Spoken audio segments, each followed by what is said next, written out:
Emma Carter, la PDG de Carter Financial, entra dans le hall familier de l'une des succursales de sa banque.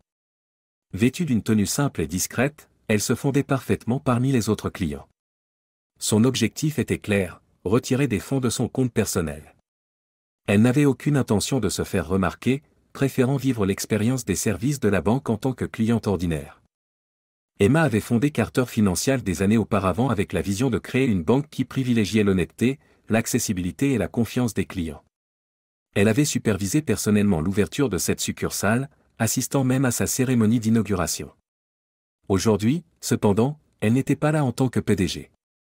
Elle n'était qu'une cliente parmi d'autres, anonyme et modeste, désireuse de voir comment sa banque fonctionnait sur le terrain. La succursale grouillait d'activité.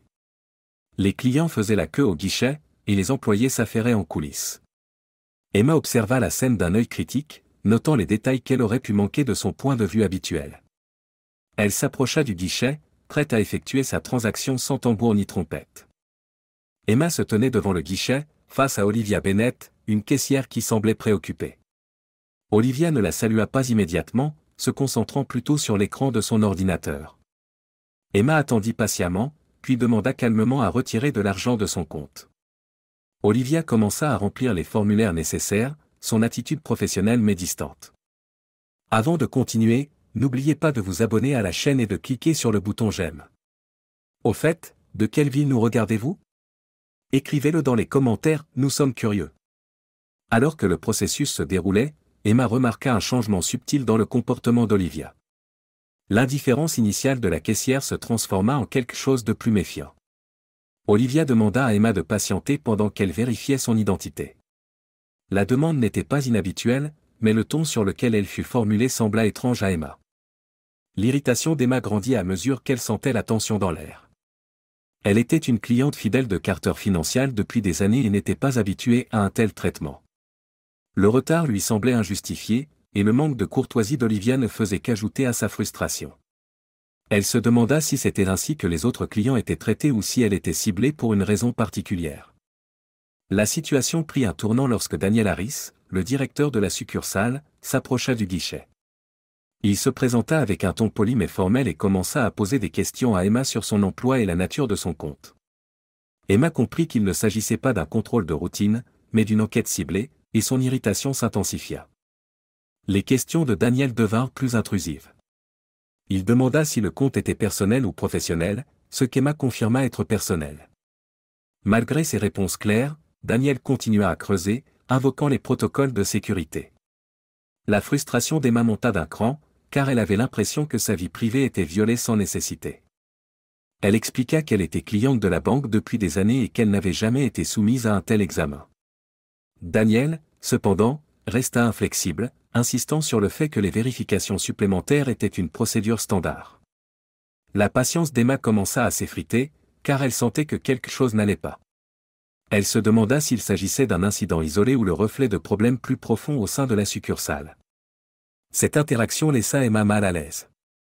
Elle était venue à la banque pour une simple transaction, mais elle se retrouvait prise dans un filet de suspicion et de bureaucratie. Elle était loin de se douter que ce n'était que le début d'une confrontation qui mettrait sa patience et ses principes à l'épreuve. Daniel Harris, le directeur de la succursale, continua à presser Emma pour obtenir plus d'informations. Il lui tendit un questionnaire détaillé, expliquant qu'il faisait partie intégrante du protocole de sécurité de la banque. Emma parcourut le document, son irritation laissant place à l'incrédulité. Le formulaire demandait des détails personnels bien au-delà de ce qu'elle considérait comme raisonnable pour un simple retrait. La patience d'Emma atteignit ses limites. Elle avait accédé à toutes les demandes jusqu'à présent, mais cela allait trop loin. Elle refusa catégoriquement de remplir le formulaire, sa voix ferme mais teintée de frustration. « C'est inutile », déclara-t-elle, d'un ton qui ne laissait aucune place à la discussion. « Je suis cliente ici depuis des années. J'ai fourni ma pièce d'identité, répondu à vos questions, et maintenant vous en demandez encore plus ? Il ne s'agit pas de sécurité, mais de toute autre chose. » Daniel, cependant, ne céda pas. Il insista sur le fait que le formulaire était une exigence standard et que tous les clients devaient s'y conformer. La frustration d'Emma atteignit son paroxysme. Elle sentait que cela ne relevait pas de la politique, mais de quelque chose de plus profond, peut-être un préjugé, de l'incompétence, ou même un jeu de pouvoir. elle décida qu'elle ne se laisserait pas intimider ou maltraiter dans sa propre banque. Le refus d'Emma de remplir le formulaire fit escalader la situation. Daniel, visiblement perturbé, demanda du renfort. Un garde de sécurité s'approcha, se tenant à proximité comme pour renforcer l'autorité de Daniel. Emma, cependant, ne se laissa pas démonter. Elle sortit son téléphone et commença à enregistrer l'interaction, déterminée à documenter chaque instant de ce qu'elle considérait désormais comme une épreuve injuste et peu professionnelle. « Savez-vous qui je suis » demanda Emma, d'une voix calme mais ferme. Elle regarda Daniel droit dans les yeux, son regard inébranlable. « Je suis dans cette banque depuis le début. Je l'ai construite à partir de rien. Et pourtant, me voilà, traité comme une suspecte dans ma propre institution. » L'expression de Daniel passa de la confiance à la confusion.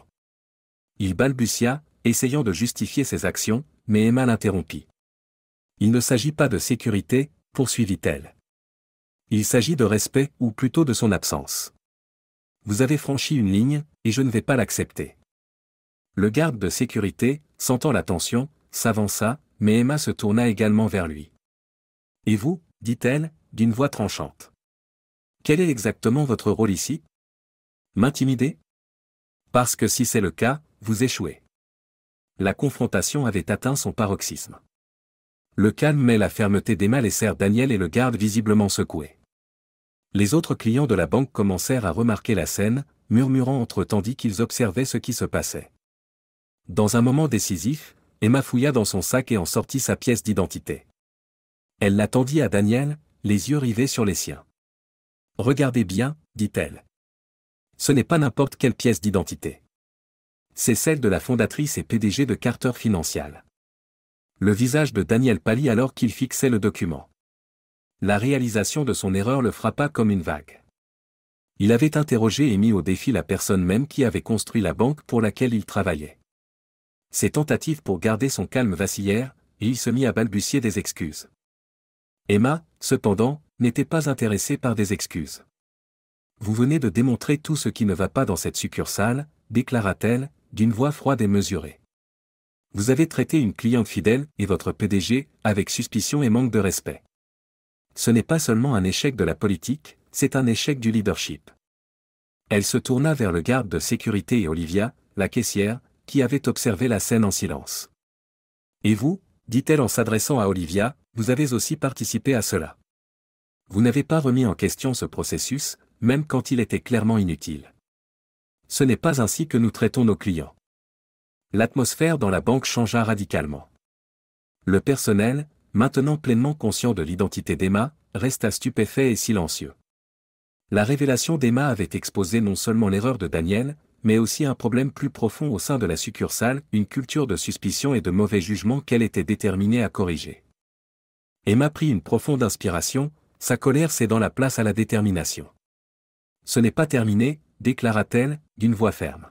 « Il y aura des conséquences pour ce qui s'est passé ici aujourd'hui. Mais plus important encore, il y aura des changements. À partir de maintenant. » Sur ces mots, elle tourna les talons et sortit de la succursale, laissant derrière elle un personnel abasourdi et une leçon qu'il n'oublierait pas de sitôt. Le lendemain matin de l'incident, Emma Carter arriva au siège de Carter Financial avec un objectif clair.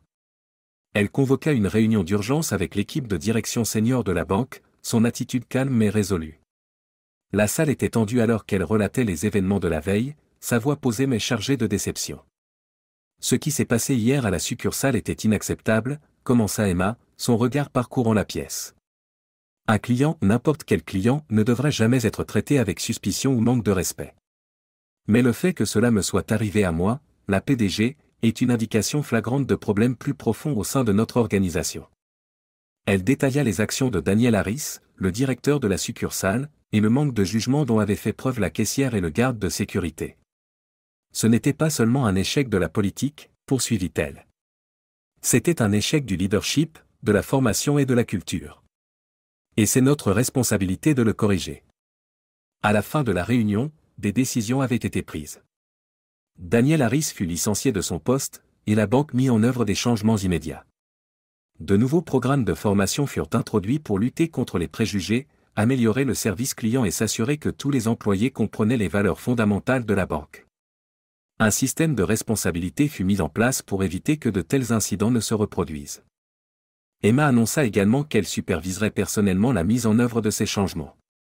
Il ne s'agit pas seulement de limiter les dégâts, déclara-t-elle. Il s'agit de reconstruire la confiance à la fois au sein de notre équipe et avec nos clients. Nous devons faire mieux, et nous le ferons. L'incident envoya des ondes de choc à travers l'organisation, mais il servit également de signal d'alarme. Les employés à tous les niveaux commencèrent à réfléchir à leurs actions et attitudes, et la culture de la banque commença à évoluer vers une plus grande transparence et un plus grand respect. N'oubliez pas de vous abonner à notre chaîne et d'aimer cette vidéo pour montrer votre soutien.